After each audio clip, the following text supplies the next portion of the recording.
Улаанбаатар баяр цогтыг бол 2018 оны 4-р сарын 1-ний өдөр бол авилгатай дэвтэх газраас ирчээр байцаалт мэдүүлэг авч дуудсан. За тэр үедээ бол мэдүүлэг авсны дараа шууд баримтжилсан сэжигтнээ татаад. За өнөөдрийн хувьд бол прокурорын зүгээс баяр цогт гэдэг хүнийг нэмж одоо 30 хоног цагдсан хорж шалгахын зүйлтэй гэдэг саналыг өгсөн. За энийг бол бид одоо санал хэлэхгүй зөвшөөрөөгүй, харамсалтай шүүх бол цагдсан хорих зүйтэй гэдэг шийдэл гаргалаа.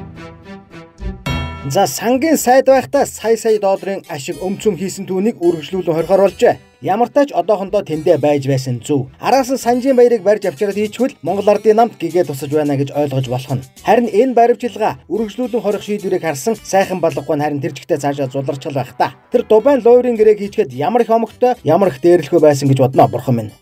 Дэлхийд үн цэнээрээ 1-2-т орох ийм том орноосоо монголчууд ашиг хөртөж чадахгүй шүү дээ. Өнөөдөр яг бодит байдлаар суудлын тасалтаа хийгээд 5% орж байна. Энэ бол хусам байхгүй юу? Хуучин гэрээгээр ерөнхий тооцоолоход нэг 20 он гаргаад манайх ашгаа жоохон хүртэж эхлэхээр байсан. Одоо ингэж зарлыг нэмэгдээд ирэхээр хэдэн оноос хэдэн хувийн ашиг авах юм манайх.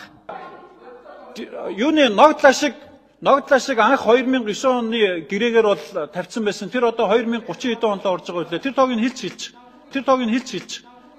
хэлж. Ногдлаа шигийг өнөөдрийн одоо тооцоогоор л 2037 оноос авахар байгаа. Харин одоо Бямб сайхан нь хоригдчихсан байгаа. Явж эхлээд Бямб сайхных нь өчиг мэдүүлгийг эцэст нь хүртэл авч мухарлаж байж сайхан балгийг барьж авчирсан дээр баг шүү. Сансрын нисгч боллоо л гэж дуулдаагүй. Тэр муу хайчвал гэж.